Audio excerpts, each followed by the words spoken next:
Hello folks, welcome back to the channel. So in this video we're going to be heading out and doing something quite interesting. I think I'm just waiting for it to cool down a little bit, and I've washed the bike especially for this. So we're going to head over to Meriden, and on Google Books I found a documentation of tales from Triumph test riders from the original Meriden factory, and in there this guy describes what is or was the official factory test route for pre-delivery on the brand new motorbikes that were coming out of Meriden. So I've planned the route out in Kalimoto. We're going to head over there and we're going to replicate the Triumph test route on my Triumph, and see how extensive this test is. So join me on the road and we'll get on with it. Hello folks, so yes, you join me on the Bonneville, and we are heading into the village of Meriden. Now this is the, where's that? This is the not original but first most recognised famous home of Triumph motorcycles before their untimely closure and then subsequent revival over in Hinckley.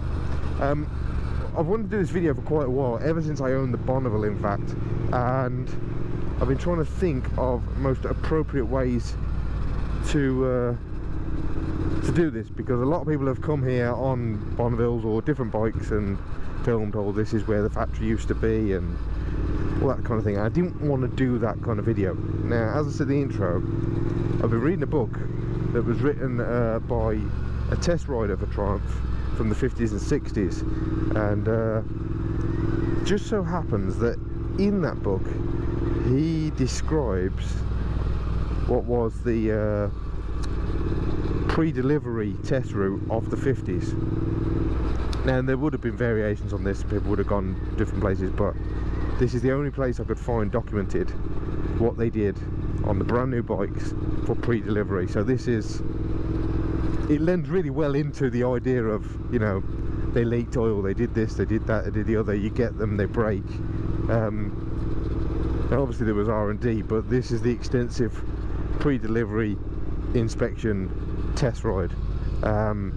So the plan is we're going to head up to where the factory used to be, which is now some houses, and then we're going to relive that story, and we're going to see whether my home-built Triumph Bonneville Scrambler can pass the Triumph pre-delivery test ride. So let's get up there and we'll go through a little bit of what they had to do. So yes folks, I am down here at Bonneville Close. I've just noticed the next JS just pulled up over there. I think he's trying to,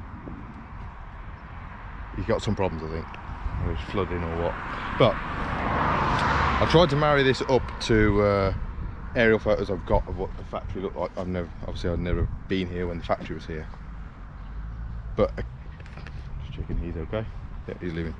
There's a road down there on the left, on the right, sorry, and this one here, and one of these were the entrance gate, or they were both entrance gates to the factory. So we're doing the best we can.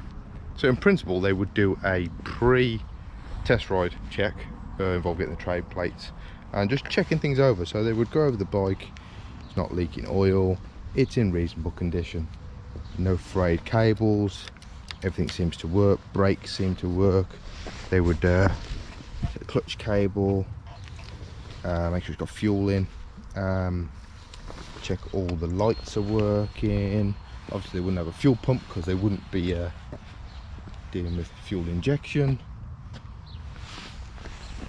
and then they would make their way out onto the test ride. So this is an extensive test ride to ensure that the bike is good for the customer.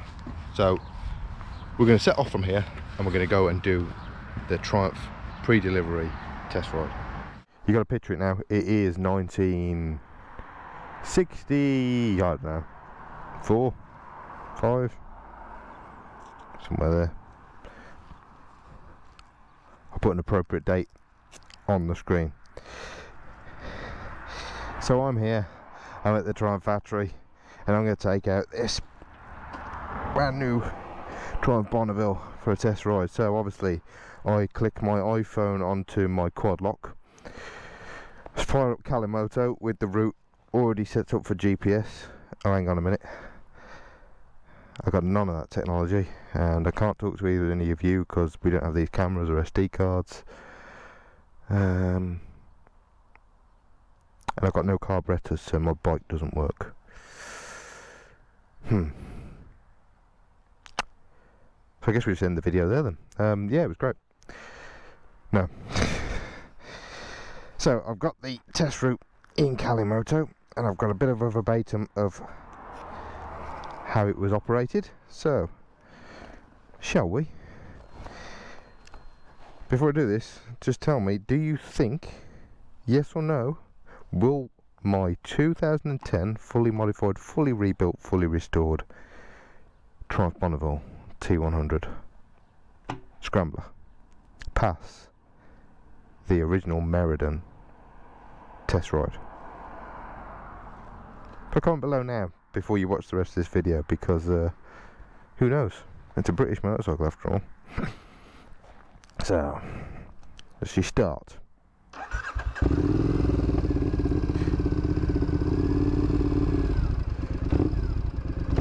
Take it as read I've done all the flight checks. And so the verbatim says we are actually going back into the factory to repeat a chunk of the test as it would have been done. So I'm assured they would check motorcycle function, check it wasn't leaking, do anything horrible, that the idle was good and set. Then they would come down to the factory gates, nice gentle wave to the people on the gatehouse, check for anything coming from the right, and then we head off. Now I am going to do a quick pause and stop to my test ride, because here is the plaque that denotes the site of the Triumph Meriden factory, 1942 to 1983. So yeah, 1960 something, we're about right. And yeah, hopefully we don't end up like the bloke on the stone, and I mean stuck at the side of the road. So we head off up here. Now, according to the test ride, they would come up here and wind on. This would have been a national speed limit road back then, and they would wind on all the way up to the top of the hill. And by all accounts, there was a very good understanding with the local village police officer. So they didn't take the mick because there was a school in the village, but they had a good relationship, and they would come down here over the crest of the hill, probably stacking about 60 miles an hour, which of course we're not right now. This roundabout wouldn't have been here, and they would brow the hill. They give it absolute beans down here, meaning that they would enter the 30 zone, and this is, as it stated, well over the speed limit. But if you were on overrun and slowing down as you should, Arthur, the local policeman, would have no problems with you. We're in overrun, and there's our 30 mile an hour speed limit. So we're actually going to make it to the 30 mile an hour speed limit because we're not naughty people. It says come along here. Occasionally they would do a bit of a drop into Church Lane there, kill a little bit of time. But they say you pootle through the village, tickle it through here, nice and steady. And I'm assured there should be a pond on the left, which I know there is because I've been past it before. So you're nice and steady, not to scare the ducks. There's the pond. So we come through here, heading down, quick look down, make sure the bike is not losing all its oil, and it's still got oil pressure. We don't have an oil light on, so here we go. And there's Arthur, look, he's come to check that we're behaving, and we are, so he should be happy. He hasn't turned around, there's no blue lights. I think we're good, I think we're good. And so they make your way up the hill in the village, and you would come to a roundabout. Now by all accounts, at this roundabout, if you turned right and headed towards Nuneaton and Birmingham, there was a little cafe down there, but we don't do that. The official test route is a left turn at the roundabout after the memorial. Take it nice and steady, and then we enter onto what they refer to as the mile. Now by all accounts, the mile is a nice straight stretch, and you could go flat out in all gears to test your motorcycle. Now obviously this is a 30 zone, so we won't be doing that.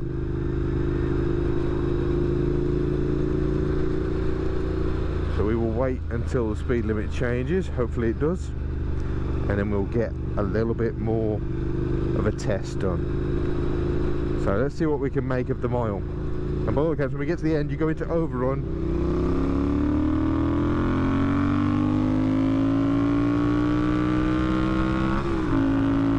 And if you go into overrun, that soaks you enough oil up the bores to stop it nipping up. So let's hope we don't seize up, eh?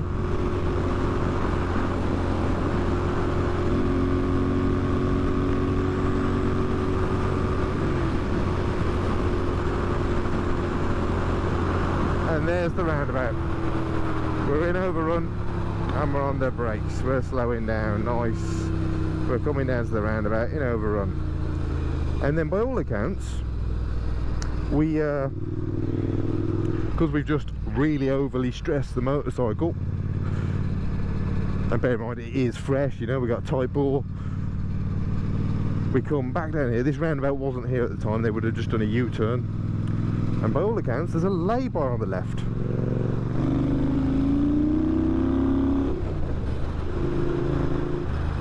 So let's keep an eye out for this lay-by. There it is.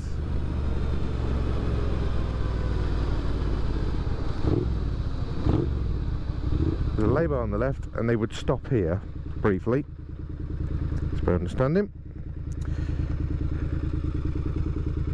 Pull over. And then we just check that the bike is running okay.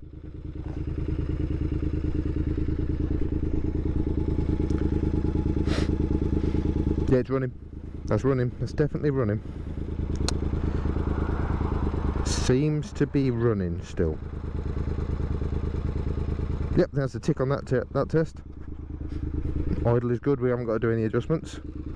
So then we pull out this lay-by. And we head down, and there's a little lane on the left apparently.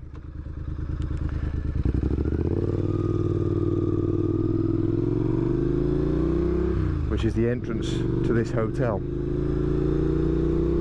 And apparently it's a road now, not a lane, but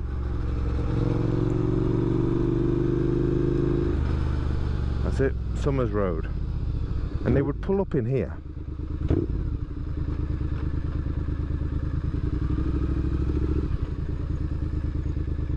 Wait for this this car to come past. So this is Summers Road, which was Summers Lane, and they would pull up here and they would turn the engine off, and behind the hedge they would relieve themselves, apparently. I don't intend to do that. It is a golf course and a hotel now. And they would stop here and have a quick break.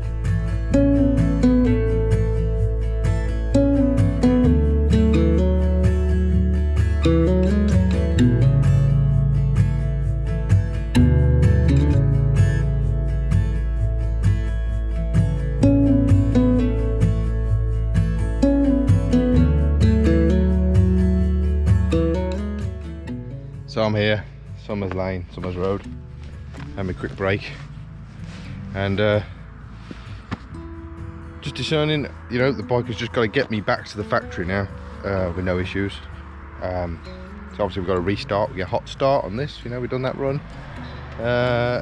If it starts once it's warm and it gets back to the factory, get a big tick, and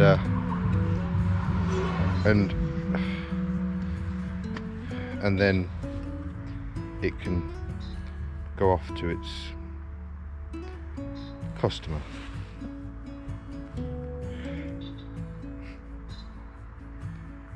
You ain't gonna believe this.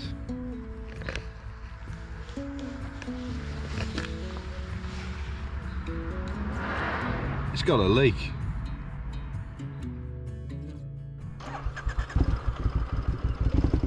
Oh, our restart's a bit iffy.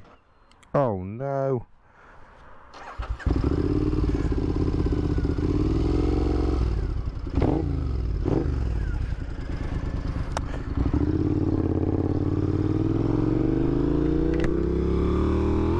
Well, fine folks, thank you very much for joining me on this little Triumph nostalgia trip. Something I've wanted to do for a long time, visit this little area and give some context to it.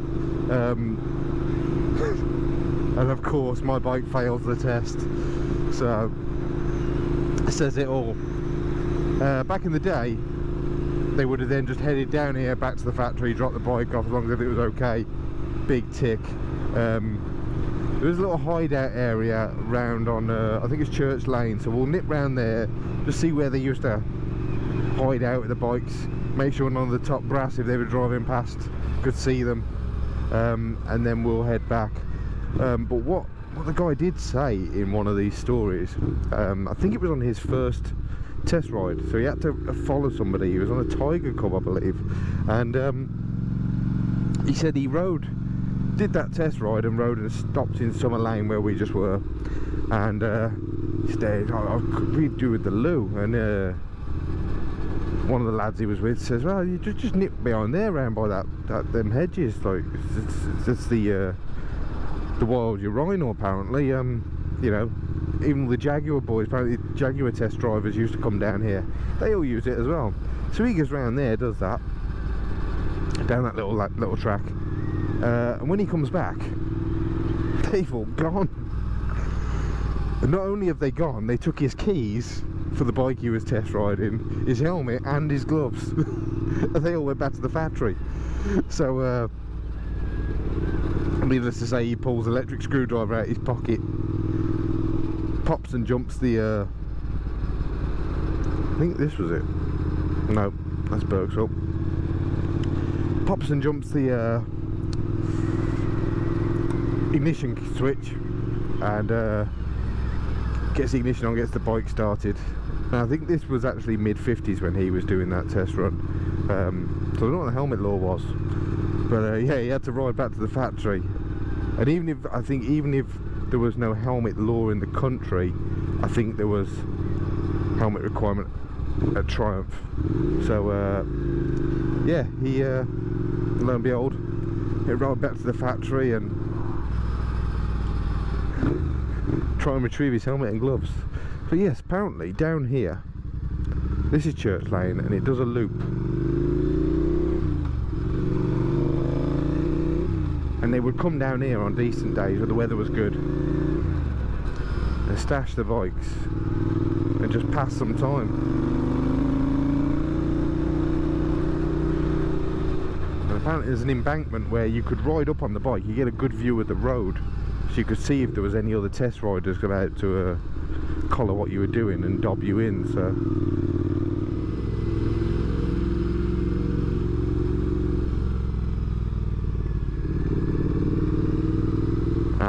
this is it. Yes, apparently they'd ride the bikes up onto this embankment up here by these trees. So yeah, if you ordered a brand new Triumph, specifically in the 50s or early 60s, chances are it probably did a little bit of green laning before you even saw it in the showroom. So there you are, folks.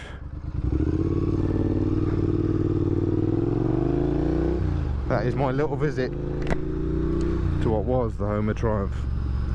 Thank you for joining me this one, guys. Sorry if it's gone on long, but yeah, a little bit of fun, and I will certainly see you in the next one. Click like, subscribe, all the good stuff as per usual. And just as a tertiary note, Biker Buddy, do I pass as a test rider? See you in the next one, guys.